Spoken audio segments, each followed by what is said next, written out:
This is ABTV, Animal Bites Television. For animal lovers, by animal lovers.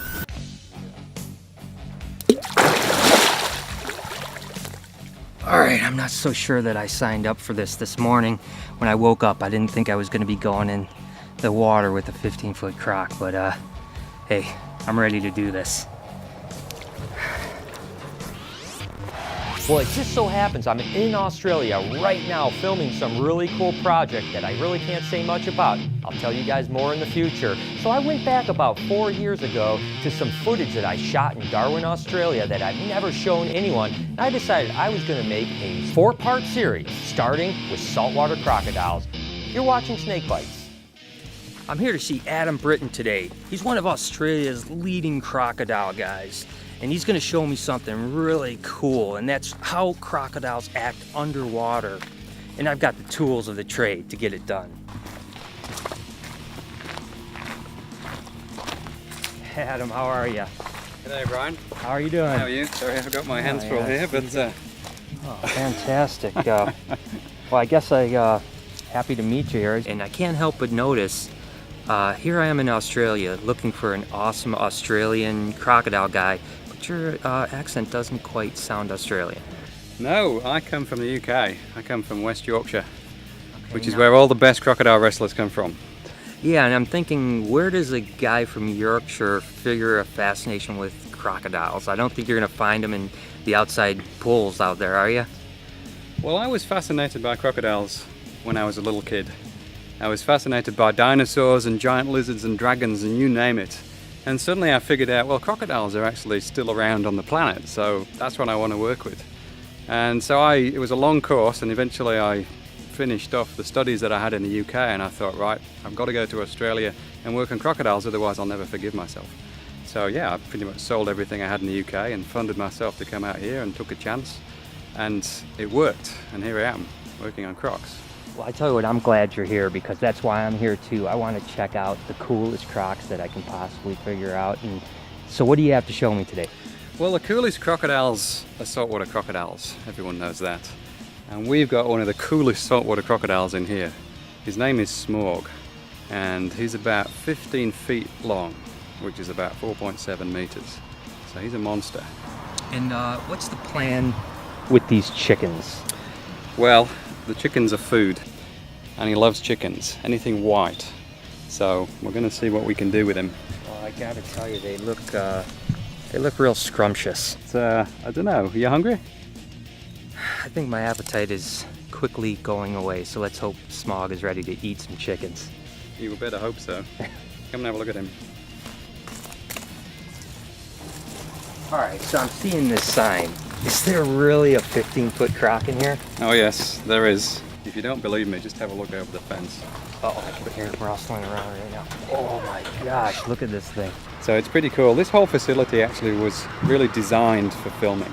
Okay. Because a lot of natural history shows out there, basically, they want to get some really great shots of crocodiles underwater. So we built this to look like the Daly River. Right. Which is clear water, and it's got lots of native fish in there and crustaceans and all kinds of cool stuff. But you can't really get in the water in the Daly River or you get eaten. So we've set this up specifically so you can safely get in the water and film the crocs. All right, well, I'm looking forward to seeing what this croc is actually going to look like underwater. It's pretty amazing. I tell you what, when I woke up this morning, I had no clue that I was going to be in the water with a 15-foot croc. But again, I'm on this adventure. I want to make sure that I'm going to make the best of it. Just like any good croc wrangler, I've got the tools of the trade, which is this camera and this stick. So Adam, am I good to go? This is all I need? What are you going to do with that? Well, I've got to get some really cool shots of this croc underwater. Not with that, you're not. First of all, it's only about half the length that you need. And secondly, that looks like it could be pretty tasty, actually. Looks like a pretty big stick to me. What are you talking about? No. I'll tell you what. Let me propose something better. Take the camera off the stick, and you go in the water holding the camera. You'll get a much better shot that way. All right, so let me get this straight for a second. There's a croc in the water, and you want me to go in the water. Seems a little bit crazy. I don't know what you guys think about this. Yeah, we're crazy here in Darwin. Fantastic. No, seriously, it's actually quite safe because actually in the water there's a steel barrier. So you can get in the water behind that barrier and the crocodile will not be able to get to you. Usually I wouldn't get anywhere near a crocodile without a good stick, but I guess I'm going to trust Adam on this one. So what I'm going to do is I'm actually going to use this stone. I'm going to throw it in the water next to his head, and you'll see just what he does when the water surface is broken. You ready for this?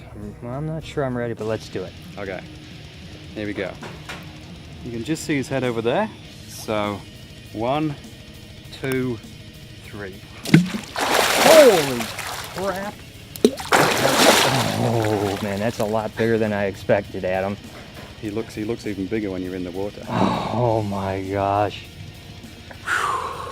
Right, remember, before you go into water, don't touch the fence, don't touch the bottom, and if you do touch the fence, let go immediately, otherwise you're going to lose your fingers. What were those rules again? This is the part where Brian gets the shock of his life. I hope he's filming this.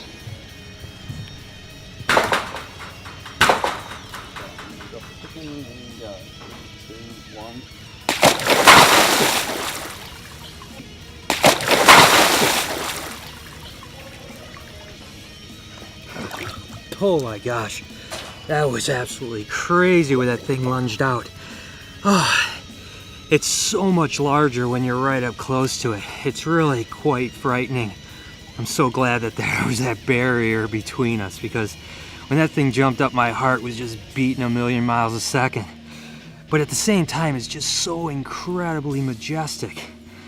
I tell you, I wouldn't want to be on the other end of those teeth though. So you're still there? You didn't die of shock? No, I tell you, that was absolutely incredible. I tell you, when it was all foggy, you could hardly see, and then just slowly he just kind of crawled up or swam up, and when he came into view, my heart just started pounding like crazy. Just the fact that it was so close and just so mammoth was, it was incredible. When it finally jumped up when you fed it that chicken, oh my gosh, my heart was just like pounding like crazy. The adrenaline was just so insane. It's unbelievable. This is just one of the coolest experiences I've ever had. Well, do you want to do it again? Because I've got another half of a chicken, remember? I'm ready. I'm wet. I'm ready. Let's go ahead and do it again. Okay, let's see if we can get a shot of him grabbing the chicken this time. Let's do it. Okay, he's back in the feeding position. So let's see if he can grab it this time.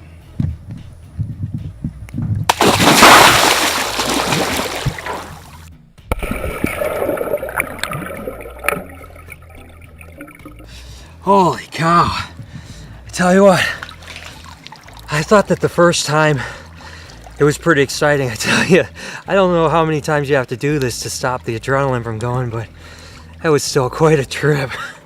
Adam, the thing that I was the most amazed about was the fact that the animal seemed to sense what was going on around. Now, I know there's places you can be in with Crocs, but not like this, to where they actually can feel you. Tell me a little bit about those senses.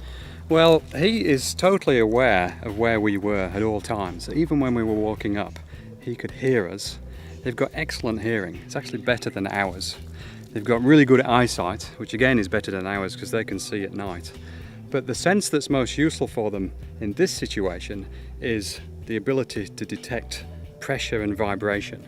So when he's under the water, usually can't see too well, can't hear very well underwater, but as you're walking up to the water surface, you're making vibrations as you're walking along, and he can detect those. He can move right into position, right into the best possible feeding position, and then as soon as you break the water surface, bang, that's when he's going to grab you. I tell you what, Adam, this has been an experience of a lifetime. I tell you what, it's been awesome, and I can't thank you enough for it. Next time I'm going swimming, I think there's going to be pool tiles on the bottom.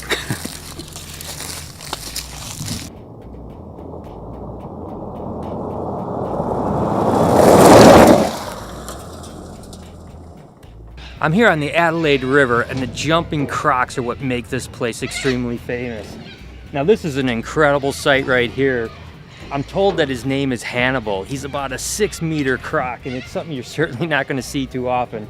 You can see it even has some scarring on its head, certainly been in its share of battles. I've got to imagine this guy's been around a lot, and I'm really happy that we had a chance to check him out. That's what we're looking for. Everyone wants to see the big ones, don't they? And we're always looking for them. But there really are not very many big crocodiles. They were hunted almost to extinction up until 1971. Most crocodiles, like we've seen earlier there, are around 3 meters. They have little or no fear of man. All right, so I'm here with Shay Lee, and she's the specialist when it comes to feeding jumping crocs. Shay Lee, I've got to start to ask, what brings a lovely lady like you into this profession? It's definitely not a job you aspire to when you're younger, but love it. Now, how Absolutely long love have it. you been on this whole adventure? About 18 months. 18 months. Yeah. That's a lot of crocs you fed, huh? That's a lot of crocs. All right, so I guess what I'm hearing is you're gonna let me actually feed one of these guys. So I'm gonna need the lowdown. Give me the rundown exactly what you're trying to do to get the best results of these jumping crocs. You want to be quick. They're very quick. So the trick is now, he's just sneaking around under us, so we don't want him to grab that meat before we get him up. So your job, once he comes to the surface, we'll try and lead him around the front, up on the bank so you can see him in all his glory. There's literally crocs all around us, and this one's actually pretty interesting. You can see it's gotten into a tussle, and it's missing part of its front lip, which is pretty incredible. Makes it pretty ugly. Wow, this thing is incredible. It's quite large, too.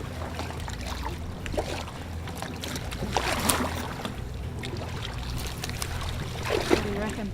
Yeah, let's give it a go. Your job? No, my Keep job is to- attention on that meat. Hang Gotcha. on. Gotcha. How close am I supposed to be getting here? That's all right. That's all. You got one. Oh, you got. Should I jump down and get the other one? Jump down and get the let me meat. get my camera if you're going to do that. But on a scale of 1 to 10, where do you rate me? Maybe a 2? I was going to be generous and say a 3. Oh, but 3. Crocs would love you if you come out here like that. That's feed for nothing. Well, whenever you have a 12-foot croc, 13-foot croc just looking at you after you just fed it, and it doesn't seem like it's quite satisfied. And I didn't do a real good job. I think I just gave away some meat. He's thinking, this guy must be a sucker, and it must be pretty easy prey, I think. So after my first attempt of not doing such a great job, Shay Lee has told me that what I really want to try to do here is make sure the croc's not looking at us. But I also don't want to give it away as easy as I did the first time. So I'm just going to keep him over here, see if my reaction's a little quicker this time. Snack with it. Yeah, teach him how to do it. Ah. That's all right. Pull it out again, right? Okay. Oh, no, that's all right. No? Just before the string breaks, sometimes you can just get it out because I've got to open that mouth again. I think I'm going to keep my day job. I don't have a feeling Peter's going to hire me anyways. I'm costing him too much money in meat. That's awesome. All right, Shay Lee, so I don't know that I did such a great job over on the land, and I noticed that crocs on land are a lot more sluggish. They're much more graceful in the water. What my goal is to see this sucker jump out, but I think I want to get you to show me how to do this first so that I don't fail so miserably and I can get a little of my street cred back. Righto, sounds good. First jump mine, next 3 yours. All right, sounds good. So the whole little secret behind it is, as long as you hold it nice and high above the head there, you'll see them start to lift the head up. Yep, arch your back, drops the tail down. Now that was incredible. I have no idea if I'm going to be able to do this, but I'm going to give it a go. Slow and fluid. Yeah, I used to play tennis, so I've got this one down. All right, so first thing I want to do is basically tap it, Yep, get it little over spot. here so it knows where I'm at. Beautiful. Keep So it above its head, high enough. All right, come on, bugger. I know you want it. Oh, that was awesome. I think I finally did it. beautiful job. I did it, and it didn't even get the meat, so I'm in good shape here. Yeah. Look at her, she's ready to go again. I've got this down now. Okay. This. Oh. How awesome was that? All right, I've got a little bit of redemption out of this one. It's I think it might have been the croc more than me, to be honest with you. And Shay Lee was certainly a great teacher. All right, Pete, so that was an awesome experience. I've got to ask you, what's my future like in your business? You can have a job if you like. You've obviously got a real affinity with reptiles. It's not often we see someone who can jump a crocodile that easily. Oh, well, that's... It's all about that slow, fluid movement, and you had it straight away. I'm amazed. Now, how many years have you been doing this tour? About 15. 15 years. How many tours a day? Cool. 4 tours a day, so that's a lot of times you've been out on that boat. Well, I've been out a lot, yeah, I'm not here all the time, but yeah. You get to know the crocs pretty well, I mean the individual animals. I noticed you seem to know I try a not lot. to, funny enough, I try not to. I think that's a very, very bad thing to get too involved with crocodiles, because there's nothing nice about them at all. Yeah, I noticed you mentioned that there was nothing, I mean, what's your opinion about crocs in general? Well, they're everywhere, and they're fantastic animals, and we've got to learn about them, learn to live together, which we are. What we've got here is incredibly unique though, and don't ever think the crocodiles are nice, they're not, they're all bad. Okay. Well, just remember that, you'll be okay. Well, you basically heard that here from Pete about how crocodiles are. Well, Pete, I can't thank you enough for the opportunity. Yeah, no, thank you for coming. I'm glad you enjoyed it. Yeah. Thank you so much. Yeah, we'll give you a job next year if you want to come back. I'll be back. Tell me what time. All right, thanks, Pete. So there it is. I hope you guys enjoyed the show as much as I enjoyed feeding those huge salties. My next Australian adventure, trying to catch some freshwater crocodiles. Until next time, this has been Snake Bites. Hi, I'm Peter Birch, an Aussie bloke who loves wildlife. My respect for nature started when I was a young boy in rural New South Wales. Since then, it's exploded into an obsession. New episodes only on AnimalBytesTV.